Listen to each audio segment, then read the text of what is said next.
Good afternoon and welcome to College Cambria. My name's Sarah, and this afternoon we're going to be telling you a little bit about studying animal care at College Cambria, specifically at Northop campus. Pnawn da pawb, fy enw I yw Zoe, a fydda'n siarad am cwrsio gofal anifeiliaid efo chi heddiw. Okay, so we're going to tell you a little bit about the courses that we run in animal care at Northop and what kind of animals we have, and then we're going to open it up to questions. So if you do have any questions, feel free to submit them and we will try and answer those when we can. But first we're going to show you this little video. We are Cambria. We were rated excellent by Estyn inspectors. We inspire success. We provide learners with work experience which enables them to have the very best employment opportunities. We are the highest performing college in Wales. We lead the way with our world-class facilities. We partner with top universities to bring degrees to your doorstep. We have raised over £500,000 for charity since 2013. We impact positively on the wider communities we serve. We change thousands of lives every year. We can change yours. Your success starts here.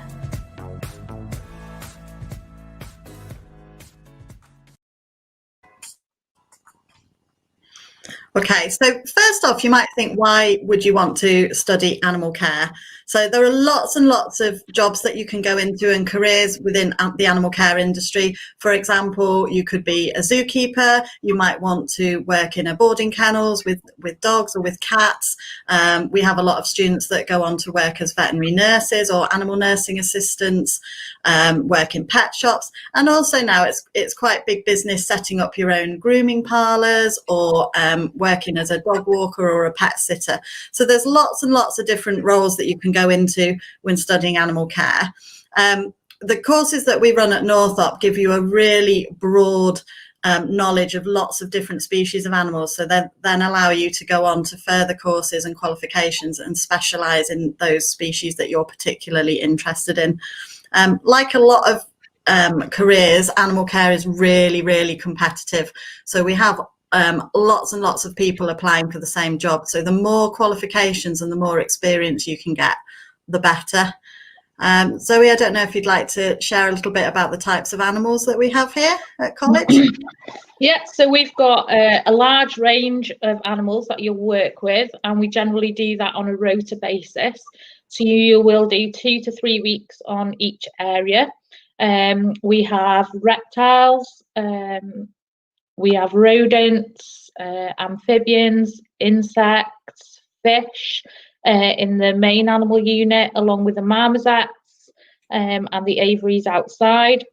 And then we've also got the farm down the bottom of our site, where we've got rabbits, guinea pigs, chickens, ducks, goats, pigs, sheep. So we've got a nice wide range of animals that you can work with and get that knowledge that you require with further study or when you go off into employment. Okay, so we have loads of animals on site that you can work with, and you will be doing a mix of both practical and theory, regardless of what level of course you go on. The lower the level of course tends to have more practical based activities within it, and the higher you go up the levels it tends to become more theory, but there is a good mix. So we have courses that are suitable for everyone, regardless of what qualifications you have. So whatever you get in your GCSEs, or whether you're a mature student, we would be able to put you onto an appropriate level of course. So these range from an entry level course right up to level 3, which is the same level as A levels. Okay, so for the entry level course, you don't actually need any formal qualifications to come onto this course, but you do need to have a really strong interest in animals, and you also need to be really committed to learning, because it's not an easy option. You still have to work really hard, and as well as the practical, there are quite a lot of theory sessions that you have to complete and build a portfolio. And are there also some exams, Zoe, on entry? So they still do essential skills and sometimes GCSE English and maths. So it depends what qualifications you come in with. But the portfolio, there's lots of written work that you need to complete. You might have some small in-class tests, posters, leaflets, filling in a basic handout, maybe labelling up some equipment that you might use to work with the animals or the body parts of an animal, and they all get put into your portfolio. But you'll also complete some practical assessments as well on the different areas, and they also go in your portfolio with the theory tasks that you've done. Okay, brilliant, thank you. And then the next level up from that is level 1. So you require a minimum of 4 GCSE grades, either E or 2, to get onto the level 1 course, and that needs to include either English or Welsh as a first language. So that's 4 GCSEs at grade E or grade 2 or above. And that's a 1-year course as well, like the entry level course. And again, it's a mixture of theory and practical. There are some in-class assessments and controlled assessments that you have to do for that. And there is a short multiple choice exam as well on level 1. So it's quite a lot. You have to have a good interest in doing it, but lots of fun as well, working with the animals, and lots of practical work on both entry and level 1. And then the next level up is level 2. So Zoe, talk about that. Yeah, so it's 4 GCSEs at grade D or 3 or above, and that again includes English or Welsh as a first language.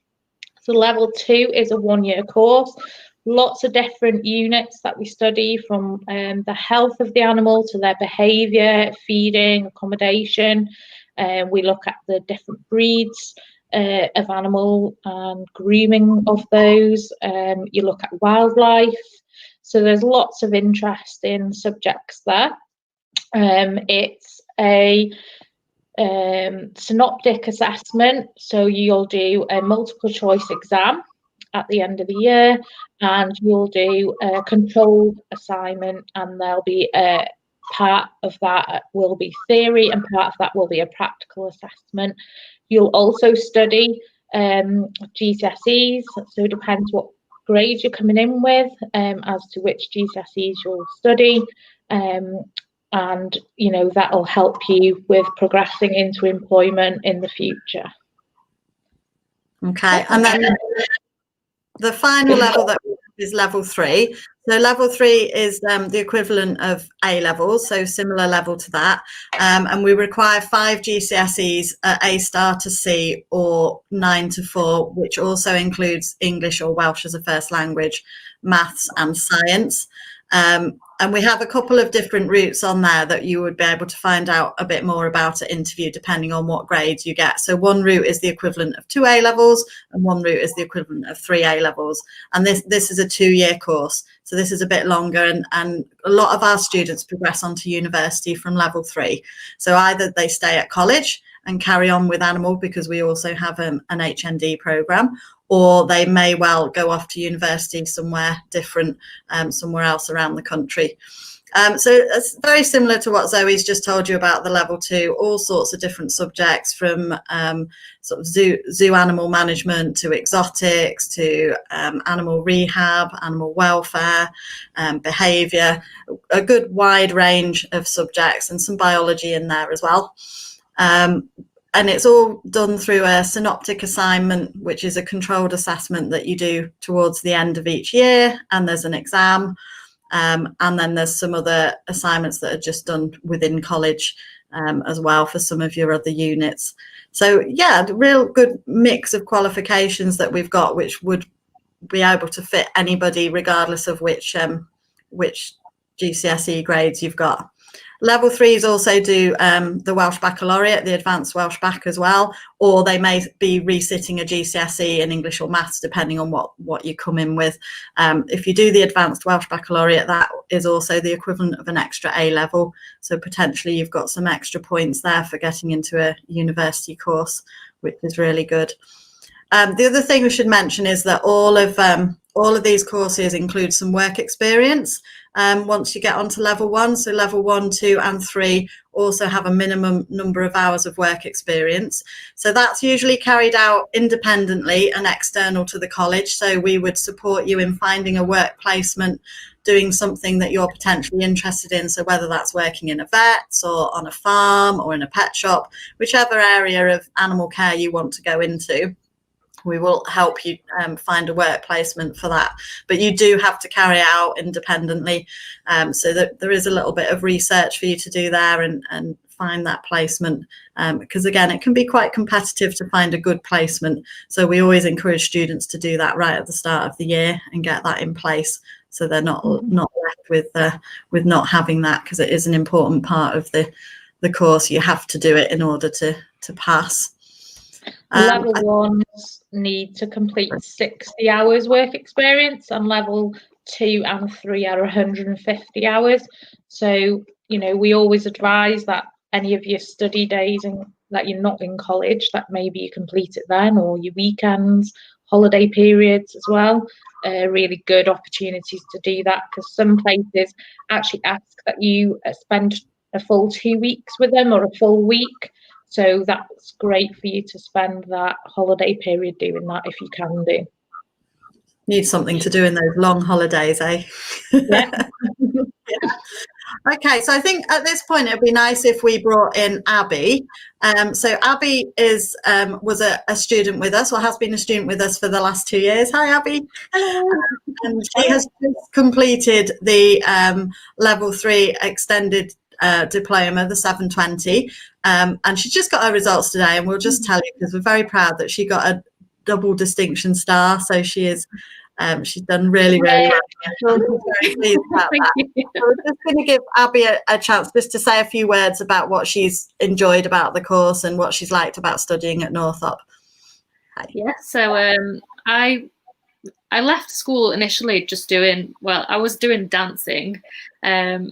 I hadn't even heard that you could do an animal course when I was at school. I wish I did, because it would have been definitely something I would have considered earlier. But anyway, I fell on this path and I've not looked back.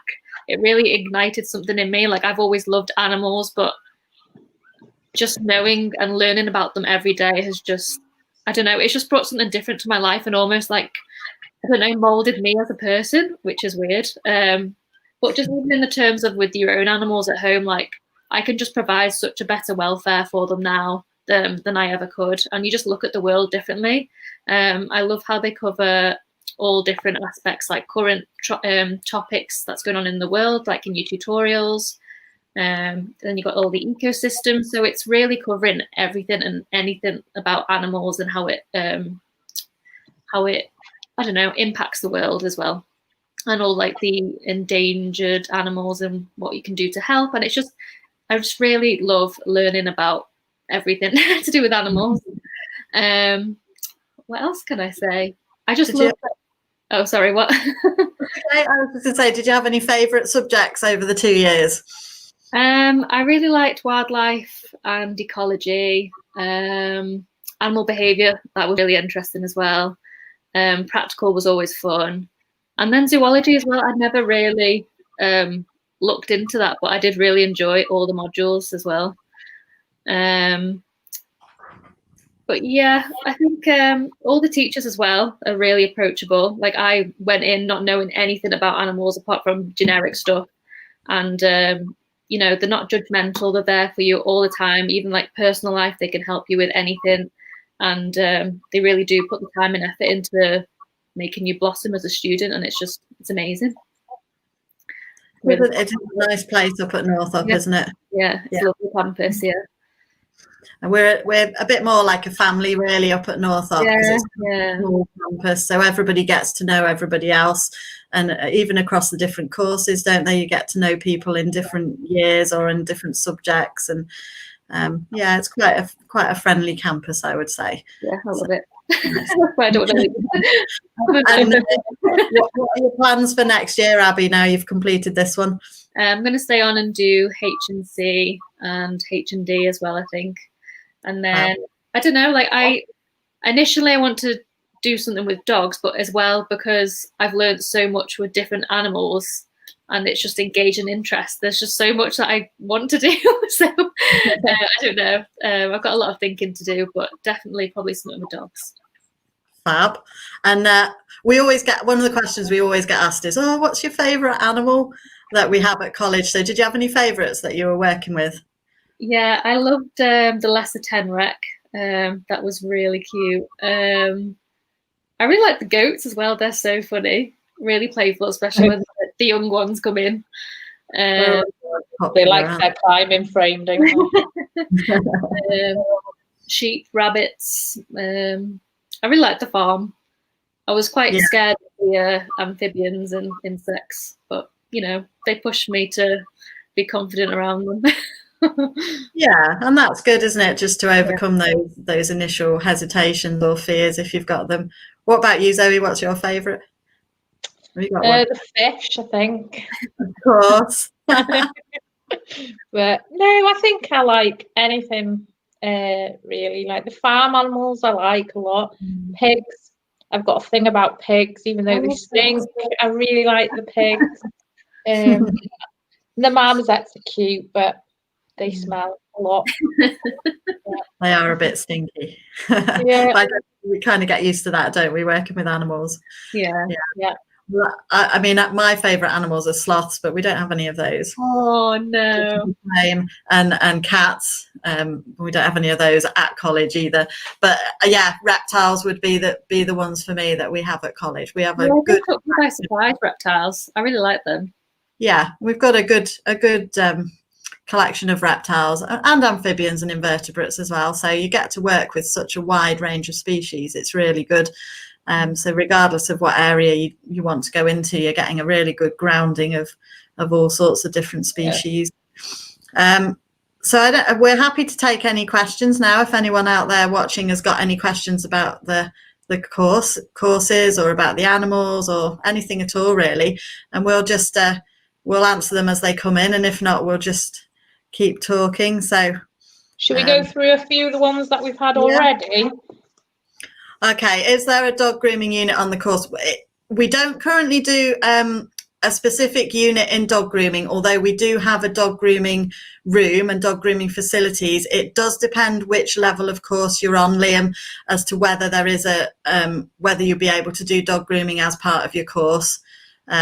So there isn't a specific course, although there are evening courses in dog grooming that are accessible for students as well throughout the year, so that they would also potentially be available to you, and there are additional qualifications. But I think the entry and level ones do some dog grooming, don't they? Yeah, and the level twos do the breeds and grooming unit. So we go through the types of equipment and things that we would use to groom animals, and then you would do a little grooming assessment in a practical, but it would depend, you know, what animals you were on as to what you'd groom. So it could be a dog or a rabbit, a guinea pig. So we just use the small furries really for that. Okay, fab. Thanks for that, Liam. Are there exams on the level 1 course?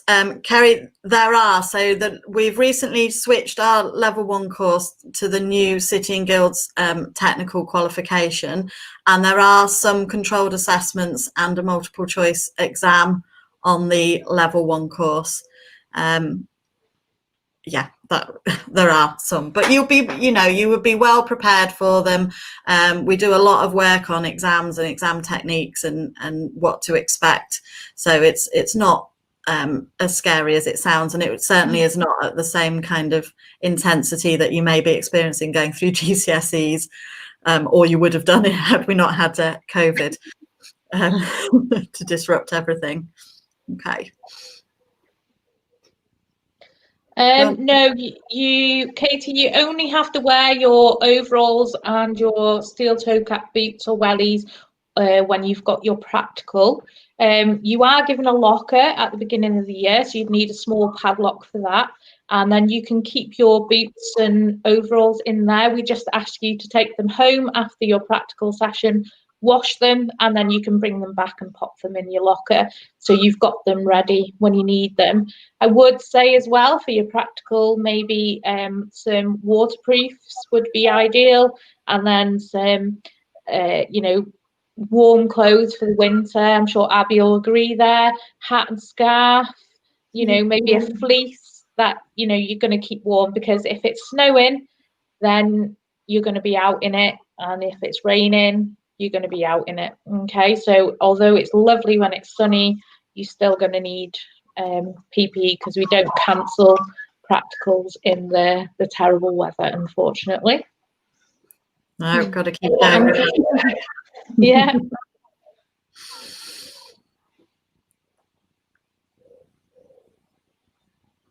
Okay, so Sophie, the same really. Your hoodie is just an optional. You don't have to purchase the hoodie, but a lot of our students do choose to purchase one with animal care on the back, and you don't have to wear it every day. You can just wear it whenever you want to wear it. So it's just up to you. Some students do like to wear them a lot of the time. Others rarely wear them. So yeah, it's down to personal choice really.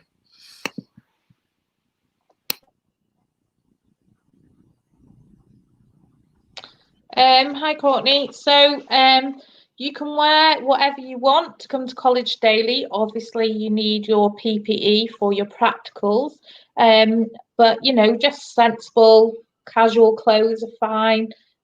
Just we ask that you wear respectable tops, no rude things on your tops. So jeans and a top, or I don't know, skirt and dress, whatever you like, leggings, sensible shoes maybe. Don't bring your stilettos, because we are in the middle of nowhere, and we have got steps and so on, and hills and things like that. So, but the main campus is generally quite accessible, so you can wear what you like. I don't know if you've got anything to add to that, Sarah. No, just exactly what you've said. And like you said before about being on the farm, it can get pretty cold and windy up in Northop in the winter. So, in the winter, it's always good to have a sensible thick coat and scarf and gloves and so on. But yeah, you can wear whatever you like really, apart from for your practical. And at the beginning of the year, not all the students have what they need for practical ready. So, we just say to wear clothing that you're not worried about getting dirty, and, don't come in your brand new white trainers for your practical session, because you will possibly get muddy. So until you've got your PPE sorted, just wear something sensible that you're not bothered if it gets dirty. But again, just make sure you're warm for your practicals. Yeah, I think just one other thing, I know there's another question, but just one other thing about practicals while we're talking about them is you aren't allowed to wear piercings for your practicals, and you do have to take them off and take them out. So it's not advisable to get new piercings just before you start an animal care course. It's mainly for health and safety. So yeah, you just need to be careful, because obviously if you've got a piercing in and an animal gets a claw into that and rips it out of your ear or out of your nose, then you could end up with quite a serious injury. And in industry, you're not allowed to. So it's one of the few things that in the animal care industry you do have to abide by. You have to remove piercings, and nails as well. Is the other thing. So nail polish, which can be dangerous to some of our animals, like the amphibians, can actually make them ill, and long nails for the same reason. So acrylics and things like that you can't wear. Okay. And I've had a few emails already this year saying I can't remove my piercing, what do I do? Unfortunately, you would need to have that removed before you start college, because we can't let you do your practicals unless you've got no piercings. Okay. Yeah. So there's a question there from Chloe. So if we don't get the grades required for the course we want to get on, will we have to get in contact to get moved down? You don't necessarily have to get in contact. When your results come out, if it's for your GCSEs, when you come into college, you bring your GCSE results with you, and we will put you on the appropriate level of the course. If you feel like you want to get in touch on GCSE results day, you can. There is a system that we use. You'll get an email with a link inviting you to put your grades in online. So you can actually put in the grades that you've got for the qualifications, and then we will put you on the right level of course when college starts. So don't worry too much. However, staff will be in from GCSE results day on the 20th. So if you want to get in touch, someone would be able to contact you and just reassure you about what level of course you'd be on. And it's also really handy if everyone brings their GCSE results in on their first day in college, because we do have to take copies of them and check that you're on the right course.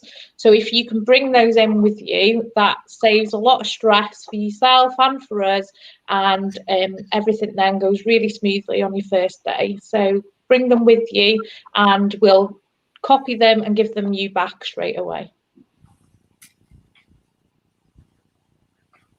Okay. So that's a very good question, Katrina. When is college opening? I'm not 100% sure I can answer that. So obviously things are changing all the time with the COVID situation. The latest information we have about colleges in Wales is that all full-time students will be back in college by the 14th of September.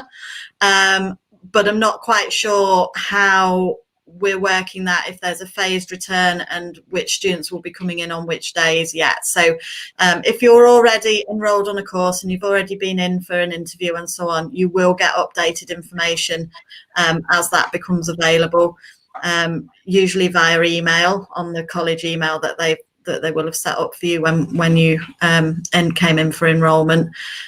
So I can't tell you exactly. Normally we start on sort of 3rd, 4th of September for induction, and then teaching would start on the 7th, on the Monday. It may be that it's different for different courses and maybe even for different groups, because some courses will have more than one class within them. So yeah, I'm not 100% sure at the moment to be able to answer that one, I'm afraid. And we might at the beginning of the year just end up doing a bit of an induction online or something with you, or get you to join into a Google Hangout so we can give you some information at least before you come. So hopefully that will all become clearer as things develop.